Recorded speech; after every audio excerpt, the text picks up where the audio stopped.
Ladies and gentlemen, boys and girls, are you ready for the most controversial champions ever released in Raid Shadow Legends history?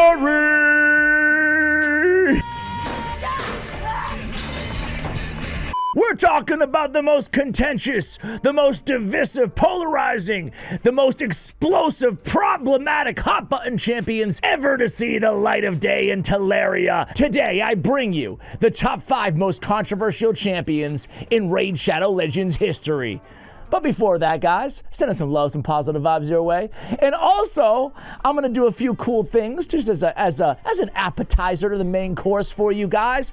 First, I'm gonna summon Embreeze! Oh, you ready? I should wait for the next clan versus clan, but it's gonna be like a long time. It just ended yesterday at the time of this recording, the last one. Here we go!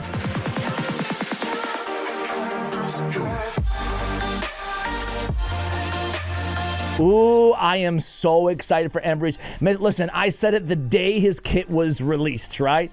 I think he's a beast. More than just being a beast, though, I think he's one of the coolest mythicals in the game. I love even the aesthetic of him, right? I mean, look at how awesome he looks on the alternate form. My word. Like, what is that weapon? Oh my God! Anyway, I digress. But we're not done. Appetizer number 2 is gonna be a little relic crafting here.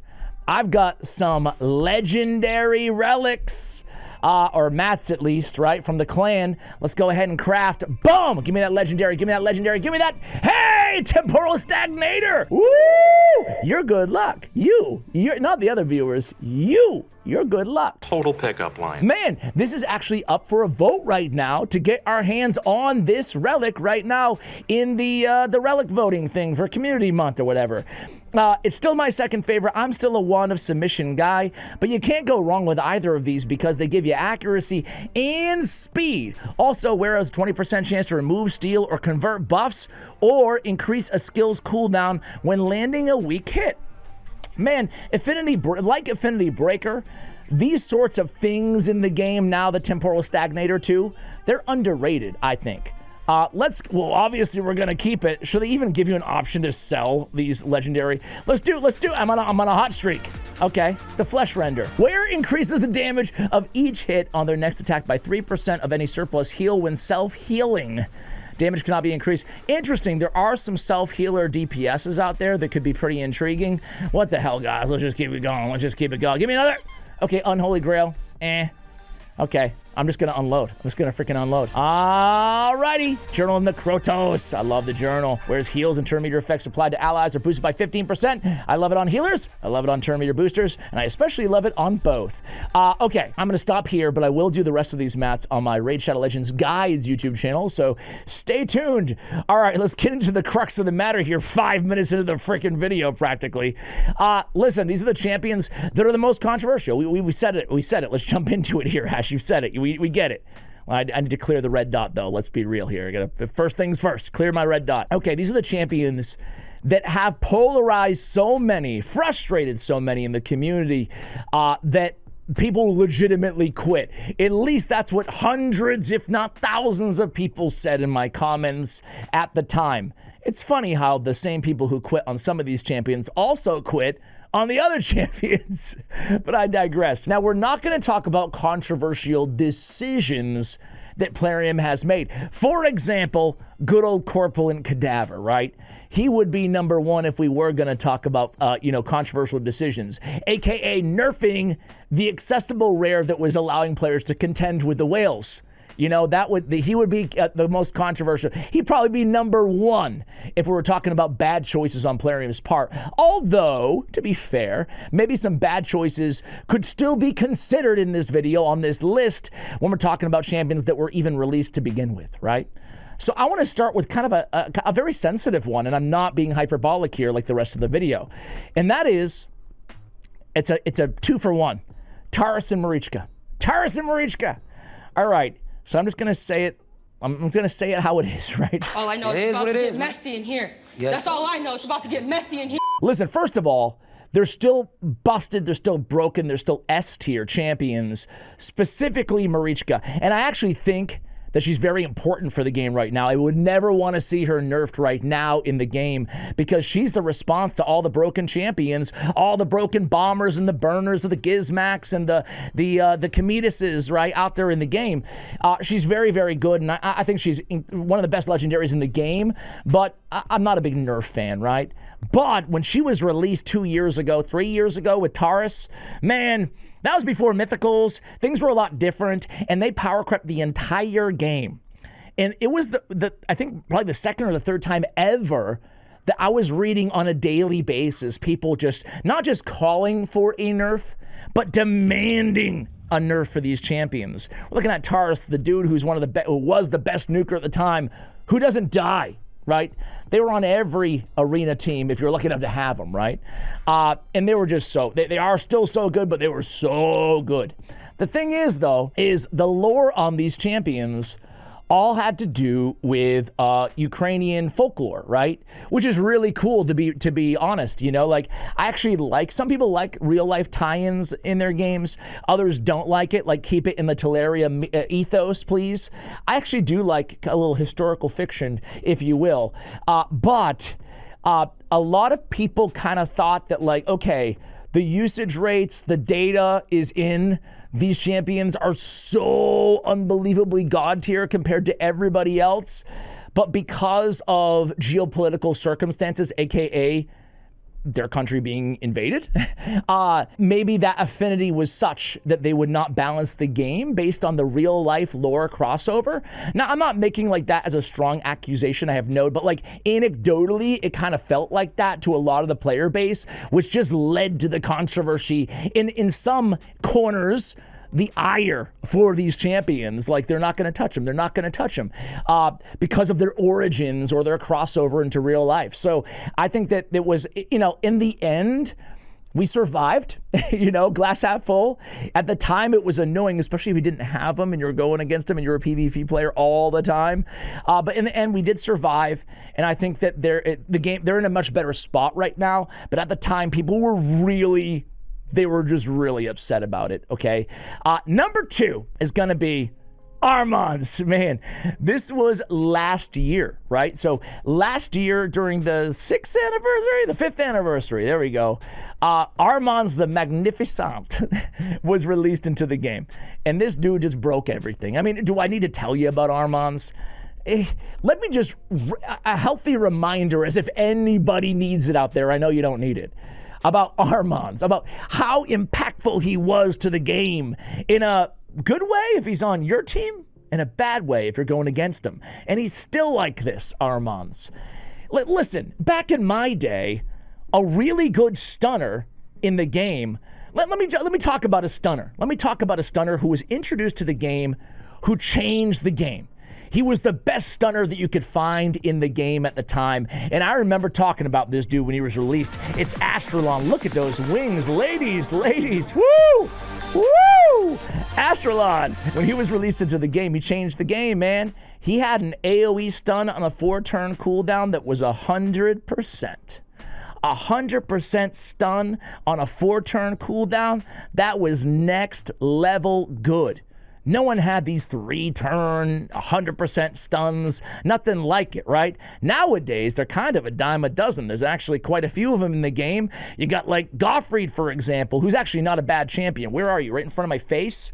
Gottfried, That's how eyesight works, you stupid raccoon. Am I blind? I am blind. He was right in front of my face. AoE stun, 3-turn cooldown. Ragash, I could keep going on forever, baby. But the thing is Armanz, he took it to the next level, right?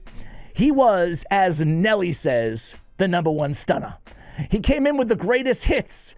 He's stealing all the turn meter of each target, all the turn meter. Not 5%, not 10, not 20%. He's stealing everything from everybody. And then he puts him under the stun, right? And also plays the stun while we're at it. I love how they just add it as an afterthought. Also, let's give him a stun. 3-turn cooldown. So then he goes again.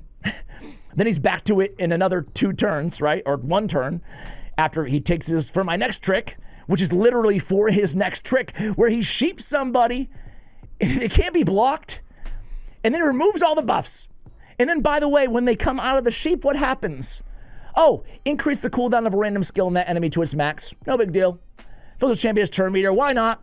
I mean, hey, let's increase the cooldown of a random active skill by 2 turns on his A1. Yeah, because his A2 and his A3 and his passive aren't broken enough. Let's just give him a lockout on his A1. Man, he is such a disruptor. If you're a control player in Raid or any games, then you gotta love and respect Armanz, or at least let's respect. If you can't love him, you gotta respect him.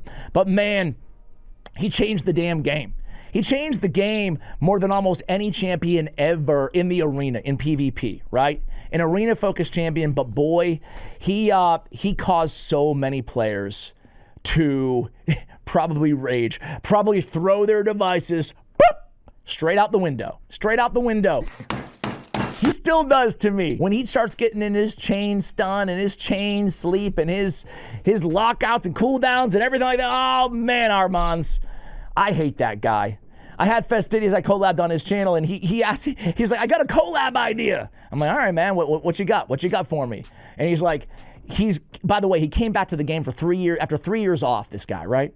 And he's like, yeah, why did they release a champion this strong? I don't understand it. He like couldn't comprehend why they would release a champion like Armanz the Magnificent, right? Anyway, there you go. Do you love Armanz? Do you hate Armanz? Or do you not care at all about Armanz? I want to know what you guys feel about him, especially a year plus later now. All right, next up, we're going to take a little trip in the time machine back. Old players will remember this, and you'll understand that this vitriol for Tormin the Cold back in the day was on par in the same league as the Armanz hate. It really was.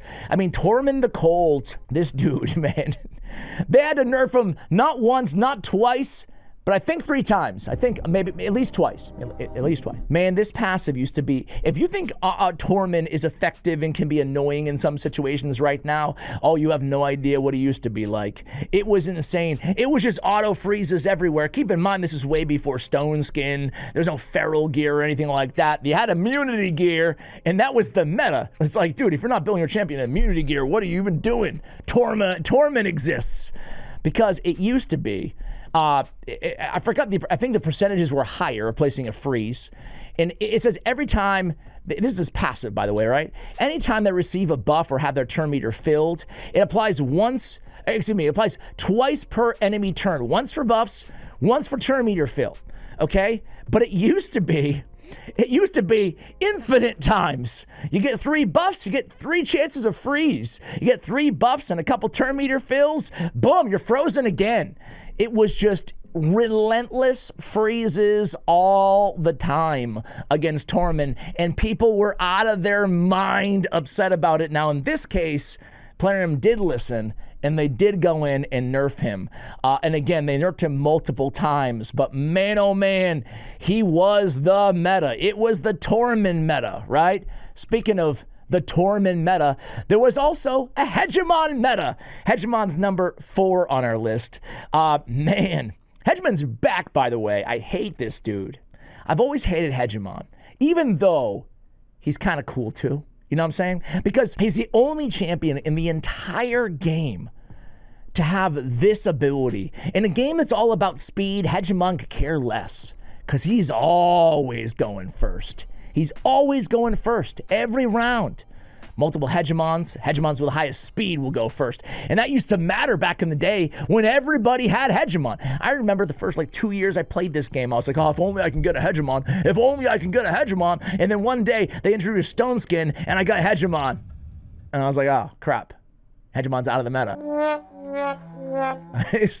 But anyway, it wasn't just the Nukamons, the damage.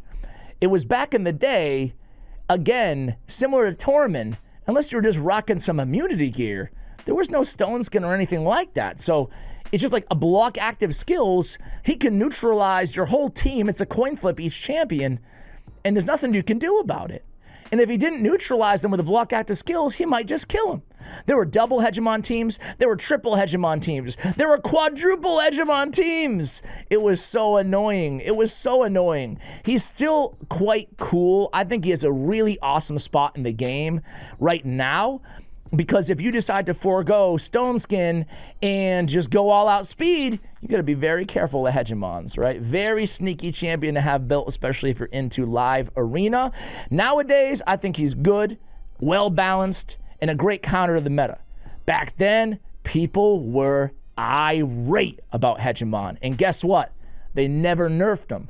They soft nerfed him by adding in Stone Skin, which is what I prefer Plarium do. I like when they soft nerf things. They provide natural counters to champions that are already out of control in the game. I'm probably the one dude that didn't even want an Armanz nerf. I just want more counters, more ways to deal with sheep, more ways to deal with whatever, you know? Anyway, last but not least, how could I make a most controversial video in the game without, it's not really Trunda's fault, right? They blamed Trunda, they nerfed Trunda, but it wasn't Trunda's fault. It was Yameko's fault, right? Now, this is a more recent one. Probably a lot of my viewers are playing around the Yumeko, Trunda, Hydra days. As a matter of fact, the Yumeko, Trunda, Hydra days are not over. They're still very, very good. Not as good and broken as they used to be. The problem is I'm just going to be real. They did solve the Trunda and Yumeko problem because although it's still one of the top and most effective strategies inside Hydra Clan Boss, it's not 20 times the damage effective like it was before, you know, as other compared to other top teams, that is, right? But here's the problem. They threw the proverbial baby out with the bathwater and they ruined Hydra in the process, right? Instead of just going in there with a, you know, a surgeon's scalpel. There we go. I was going to say needle. Come on, bro. A scalpel and going in there and just fixing the Yumeko double reset. It all comes down to the fact that Yumeko can reset Yumekos and continue resetting Trundas and continue resetting Yumekos, right? But instead of going in there with a surgeon's scalpel and just cutting, trimming, fixing, done, they went in there with the Al Capone Uzi, the Scarface, say hello to my little friend. And they nuked the hell out of everything Hydra. They ruined everything in Hydra. Most importantly, the thing they nerfed the most is the fun. The thing they nerfed the most was the fun of Hydra. The fun's out. The fun is out of Hydra. Man, MTG Jedi made a video about, like, yeah, they did a good job fixing that Yumeko Trunda imbalance, but they ruined the fun in the process. And that's, I mean, I don't want to speak for everybody. I'm sure there's some people out there who still enjoy Hydra, and more power to you, seriously. Who am I to tell you what you should find fun and not fun? I just think that my own experience is I miss the devouring, decapitating and stuff like that. I mean, you can still get devoured, but I miss the decapitated heads and stuff like that. And I just feel like the new Hydra, you know, and with quick battles, I don't even have to deal with it anymore. So who am I to complain? But Yumeko, in the Trunda, but the Yumeko double reset, man, she was definitely very controversial, and they did kind of, sort of, not really fix it. There it is. I got Yumeko, I got Tormin, I got Hegemon, I got Armanz, Taurus, and Marichka. Can you think of any controversial champions in raid history that I have left out on my list? Let me know in the comments below. Thanks for watching till the end of the video, and as always, take care, guys.